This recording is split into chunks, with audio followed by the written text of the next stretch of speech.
The president's inaugural address removed any doubt that he and his leftist cohorts, who are now the ruling class in America, will be pushing aggressively for the entire progressive wish list. Obama will be particularly aggressive on those leftist policies which he's always wanted to enact but did not pursue in his first term for political reasons. He's already accomplished a $600 billion tax increase. Efforts to outlaw more weapons and increase federal gun control laws are in high gear. Immigration reform will soon hit the legislative docket.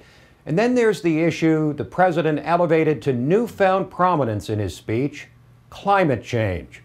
Those of us who grew up being taught that science was actually about facts, that's why it's called science as opposed to art, have for years been witnessing a circular debate over climate change, formerly called global warming, until the left discovered that the cataclysmic warming trend about which they had warned us has slowed down or stopped. Nevertheless, the majority view has been formulated in large part by an academic community dependent on federal grants that essentially require them to serve as an amen chorus on climate change. But that's hardly the end of it.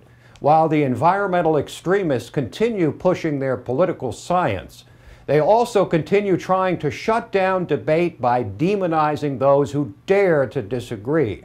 Their claim that their climate change agenda is based on what they call settled science is patently false, but they label those who refuse to go along as deniers.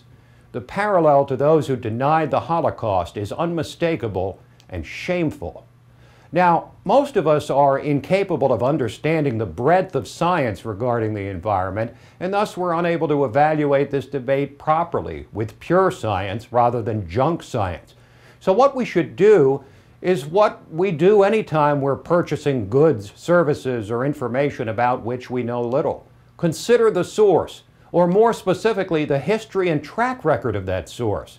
Nothing represents the political mainstream any better than Time magazine. And as these dueling magazine covers clearly demonstrate, the same crowd that was warning us of an impending ice age 30 years ago are now warning us of the opposite. Indeed, it seems any alarmist clarion call will do for the left as long as it requires wrenching changes in our way of life, more burdens on the business sector, and of course, as always, more government control. The left knows full well, and in fact embraces, the staggering costs associated with global efforts to address this climate change, even though they as much as admit that the global regulatory schemes they support will not make any appreciable difference in the temperature of the planet. But the left persists in its assertion that governments can change the weather. What kind of arrogance is required to believe, as Obama famously claimed about himself, that politicians can control the rise of the oceans and the fall of the planet? The victim in all this is legitimate environmentalism. We should be continuing our largely successful efforts to reduce litter and curb air and water pollution, and striving to reduce energy consumption and develop alternative and clean sources of energy through a free market. But this legitimate environmental agenda is entirely undermined by the purveyors of an extreme agenda based on political science.